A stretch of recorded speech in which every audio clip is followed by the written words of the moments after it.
No vídeo de hoje eu vim trazer algumas atualizações no que se refere às últimas leituras que eu andei fazendo, então sem mais delongas e bora lá para o vídeo de hoje.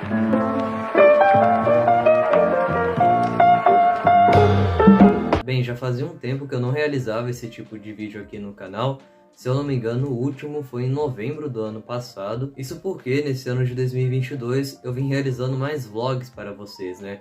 E nesses próprios vlogs eu já ia falando das atualizações de leituras que eu andava fazendo. Mas como nos últimos dias, né, por conta das férias eu andei lendo um pouco mais, eu decidi fazer esse vídeo novamente para vocês. Bom, iniciando com o livro que eu estou lendo no momento, eu estou viciado aí nesta leitura. Eu tô falando de O Bebê de Rosemary, que está sendo aí a minha leitura mais atual, né? Eu acabei de parar de ler o livro para gravar esse vídeo aqui para vocês, e atualmente eu tô na página 132 do livro.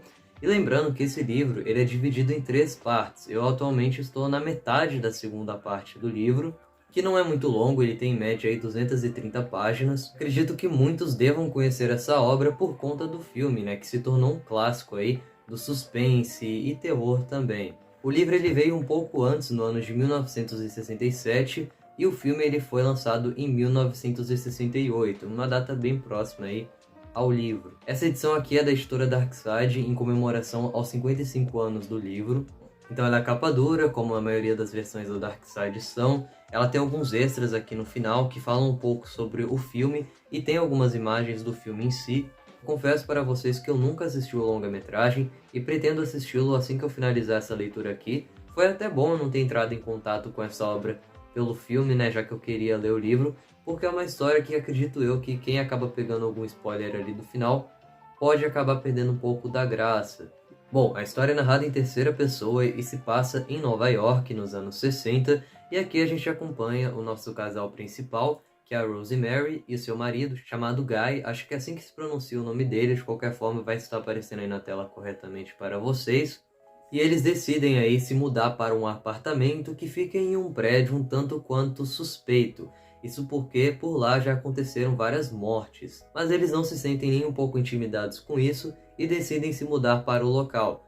Isso porque eles já estavam apaixonados ali pelo apartamento, eles queriam um local que tivesse uma estrutura um pouco mais antiga, digamos assim, né? Não tão moderna, e lá era o local perfeito para eles. E a partir de então eles começam a fazer amizade com os vizinhos, e aos poucos um cenário, uma atmosfera vai sendo criada aqui nessa história, que vai ficando cada vez mais pesada, e a gente vai começando a entender melhor o que está acontecendo. Então vocês já devem imaginar para onde a história vai enveredar. É um livro que possui uma escrita muito simples e direta ao ponto, então não tem muitos floreios, digamos assim. O livro acaba se tornando muito fluido por conta disso. Não existe nenhum tipo de enrolação ou coisa do tipo, então apesar de ser um livro um tanto quanto antigo, né, da década de 60, eu não senti nenhum tipo de dificuldade na leitura. Mas ter uma escrita simples e fluida não faz com que o livro tenha uma escrita ruim. A atmosfera criada pelo autor aqui dentro da história é muito bem construída. Você realmente se sente dentro daquele apartamento. Você se sente meio que enclausurado lá naquele local junto com os personagens. Mais especificamente com a Rose, né, que é a personagem que a gente mais acompanha aqui na história e consequentemente a gente acaba mais se afeiçoando. É um livro que desde a primeira página já me fisgou e eu estou gostando muito do rumo que a história está tomando. Agora na parte em que eu estou, né, já na metade pro final do livro, as coisas começaram a ficar um pouco mais aceleradas, há mais acontecimentos impactantes, e eu estou bem curioso aí para ver como vai se encerrar este livro aqui. Lembrando que assim que eu finalizar a leitura, eu prepararei para vocês uma resenha dessa história aqui para o canal, até porque é um livro que merece um vídeo só para ele, então no vídeo eu pretendo falar um pouquinho também sobre a adaptação para o filme. De qualquer forma, eu já deixo aqui a minha indicação para vocês. O próximo é um conto que eu vou comentar rapidamente aqui com vocês, porque eu já fiz um vídeo só para ele. Eu estou falando de A Igreja do Diabo, de Machado de Assis. Eu recentemente fiz um vídeo para esse conto aqui no canal, o link estará aí nos cards para vocês conferirem depois.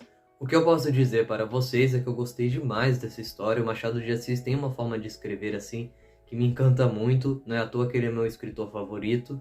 E nos contos ele se sai tão bem quanto nos romances. Nessa pequena história narrada em terceira pessoa, a gente vai acompanhar dois personagens centrais, Deus e Diabo. O Diabo, cansado aí de viver nessa desorganização, decide um dia criar a sua própria igreja. E ele comunicará essa ideia dele primeiramente para Deus. Então ele vai até o céu, comunica isso a Deus, e a partir de então a gente começa a acompanhar um diálogo entre essas duas figuras aí. A mensagem passada pelo final também é muito boa, mostrando aí como o ser humano ele pode ser contraditório. Enfim, não posso falar muito mais para vocês, senão vou acabar dando spoilers, mas já deixo aqui a minha recomendação também. E depois de um pouco mais de um ano, eu enfim encerrei Solanin.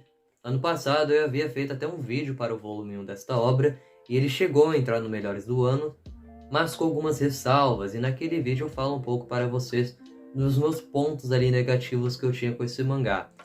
Mas depois desse tempo e lendo agora esse volume final, eu acho que a obra cresceu muito mais para mim. Eu consegui entender coisas que eu não entendia antes, interpretar coisas que eu não entendia dessa obra. E é um mangá que fala muito sobre esse período de transição, né, na vida das pessoas, nesse início da vida adulta, não saber bem o que fazer. E a gente acompanha esse grupo de personagens que estão em busca aí de um propósito. Nesse mangá, o Inio Asano, autor da obra, que também é autor de Boa Noite Pum Pum, que é um mangá que eu quero dar prosseguimento à minha leitura, ele trabalha com questões do cotidiano por meio de seus personagens, que são repletos de camadas e características únicas. Porém, todos possuem algo em comum, a busca por um propósito. Bom, o autor ele é conhecido aí por retratar temas pesados, por exemplo, depressão e luto, e esses elementos sim estão presentes em Solanin, porém de forma mais balanceada e realista, diferentemente do que acontece ali em Boa Noite Pum Pum, por exemplo, que as coisas são bem mais pesadas e fogem até um pouco da realidade. Então essa é uma obra que eu diria que ela é muito mais pé no chão. Além disso, a mensagem que a obra passa no final também é muito bonita e não tão triste e deixa aquela pontinha de esperança, né, digamos assim. Sem contar que os traços do Inio Asano são muito bonitos. Com certeza os pontos fortes de sua arte são as expressões que ele coloca nos personagens e os cenários também que ele utiliza e como ele os desenha. Enfim, Solanin hoje se tornou um dos meus mangás favoritos e com certeza eu quero reler o volume 1. E para finalizar esse tópico aqui do vídeo, eu quero citar para vocês um dos trechos que mais me impactou aqui nesse último volume. Os vagões durante o dia são vazios, mas aos poucos vão se enchendo de passageiros à medida que se aproximam do centro. Saindo da estação, de repente me dei conta da quantidade de gente, de coisas e de informações ao meu redor. Fiquei até tonta. E só quando eu senti aquela energia da cidade prestes a me engolir, foi que eu percebi que estava mais fragilizada do que imaginei. Viver é complicado para todo mundo, isso eu sei. Mas eu, neste momento, no meio dessa cidade, sou totalmente impotente. É uma obra que, além do drama e tratar dessas questões da vida adulta, ela também fala de música, até porque os personagens principais aqui fazem parte de uma banda. Inclusive existe uma música chamada Solanin, que é uma interpretação da letra da música que é colocada aqui neste mangá. Prosseguindo, temos agora a Graphic MSP Denise, intitulada de Arraso, escrita e desenhada pela Cora. Eu comprei essa Graphic MSP na Bienal do Livro deste ano, inclusive se você ainda não assistiu, eu fiz um vlog aqui para o canal, eu vou deixar linkado aqui nos cards para vocês verem depois. E eu consegui um autógrafo com ela lá, e também com o Sidney Guzman. E bem, a Denise é uma personagem que nos últimos anos ficou bem popular aí entre os fãs da revista de Turma da Mônica. É um personagem que foi criada nos anos 80, mas que foi ganhando a sua forma, digamos assim, né, sua personalidade que ela tem nos dias de hoje, por volta dos anos 90. Inclusive até o seu visual mudou muito, né, conforme o tempo. Antes ela era só uma personagem que fazia ponta ali em algumas histórias, né, apareceu como uma figurante e aos poucos ela foi ganhando essa personalidade que a gente conhece hoje, né? Então é uma história que eu estava sim com altas expectativas, e o que eu posso dizer para vocês após eu ter lido ela é que essa não é minha Graphic MSP favorita, não é a melhor que eu já li, mas isso não faz dela uma história ruim, muito pelo contrário. Aqui a gente acompanha a Denise acabando de se mudar para o bairro do Limoeiro, então ela ainda está conhecendo as pessoas que vivem naquele local. Nessa tentativa de ser aceita aí pelas outras pessoas, ela vai começar a inventar umas pequenas mentiras, digamos assim. É uma história que vai retratar muito essa coisa das redes sociais, né? Como a gente deixa de viver o mundo real para viver um mundo de aparências. E, em minha perspectiva, a Cora conseguiu retratar isso muito bem aqui por meio da personagem da Denise. Eu acho assim que é um tema que não caberia tão bem a outro personagem, como foi com a Denise. A Cora soube muito bem extrair essa personalidade da Denise e transferir aqui para essa Graphic MSP. Ela também tem alguns certos momentos ali de dramas que tocam em assuntos um pouco mais pesados, digamos assim, mas de uma forma que não fica muito exagerada. Ela não força a barra aqui no drama e traz tudo com muita leveza e naturalidade. É muito legal também ver a relação dela com seus pais e como eles interagem, enfim, foi algo muito bacana também de se ver. A arte da Cora é muito bonita, ela tem um traço mais cartunesco, né? Além disso, ela traz diversas referências a outras histórias da Denise, que foram publicadas nos próprios gibis mensais da turminha, e no final ela também traz uma referência aí a uma outra Graphic MSP, a de Turma da Mônica Laços. Eu acho que foi uma sacada assim muito legal. Enfim, eu repito, não é a minha Graphic MSP favorita, mas mesmo assim é uma história muito boa. Prosseguindo, eu finalizei a minha leitura de Wotakoi com o volume 11 e o mangá enfim se encerra aqui. Foi uma coleção que eu comecei a fazer em 2019, que foi no ano que ele começou a ser publicado aqui no Brasil pela editora Panini, e onde eu sei, algo raro da gente ver aqui hoje em dia, né, no nosso país. De qualquer forma, eu gostei muito do final que a autora deu aqui para essa obra. Wotakoi é uma obra muito voltada à comédia, né, então não tem como você esperar ali uma história muito mirabolante, cheia de reviravoltas. Então era um final que eu esperava, ela mostrar um pouco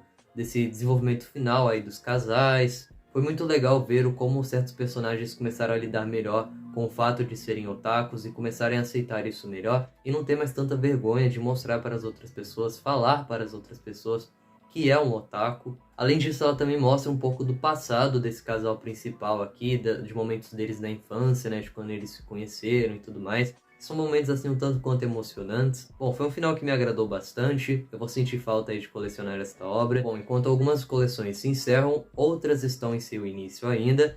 Como é o caso de Horimiya, eu decidi tirar o atraso aí da leitura e já li os volumes 3 e 4 de uma vez. Eu já adquiri o volume 5 na Amazon, ele está para chegar ainda nesta semana. E eu pretendo nessa semana ainda também já fazer a leitura do volume 5. Horimiya é um mangá que tem uma pegada um pouco parecida ali com Otakoi, né? Ele é uma comédia romântica, é uma obra que já foi finalizada lá no Japão com 16 volumes. O anime estourou no ano passado, né? Muita gente ficou sabendo da obra por conta do anime. O que eu posso dizer para vocês é que a história se manteve num nível muito bom. Eu gostei muito dos 2 primeiros volumes da obra e também gostei demais do volume 3 e 4. O autor aqui ele começa a desenvolver um pouco mais da relação entre os protagonistas, né? Que tem essa amizade, que pode ou não virar um romance. E aqui no volume 4 a gente já tem uma resposta para isso. Além disso, no volume 4 a gente vai conhecer o pai da nossa protagonista, né? Que é um personagem aí muito bacana, muito engraçado. É um mangá bem fluido, tem comédia, tem romance. Então se você gosta de mangás desse tipo, né? Para você aí que encerrou Otakoi e não sabe que obra pegar agora, eu acho que Horimiya é uma ótima indicação aí para você. Também já li o volume 11 de Turma da Mônica Jovem, intitulado The Tempestade. Essa é a quinta parte do arco Uma Luz que se Apaga. Eu só li a história principal até agora, ainda falta eu ler a história Raridade e o Cebola Saem de Férias. E bom, não posso falar muita coisa sobre essa história para vocês, porque aqui a gente tem um acontecimento chave aqui da história, que é uma revelação assim, que a gente estava esperando durante toda a saga, de qual personagem será levado aí pela morte. Enfim, as coisas andam interessantes aqui nessa história, vocês vão saber melhor sobre a minha opinião no vídeo de resenha. E por falar em vídeo de resenha, eu queria fazer uma pergunta aqui para vocês. Eu estou pensando em mudar um pouco aí a estrutura dos vídeos de resenha de TMJ aqui no canal. Ao invés de eu falar das 3 histórias que acompanham a revista, eu estou pensando em falar apenas da história principal. Assim eu consigo trazer o vídeo com mais agilidade para vocês, sem muitos atrasos como vem ocorrendo ultimamente.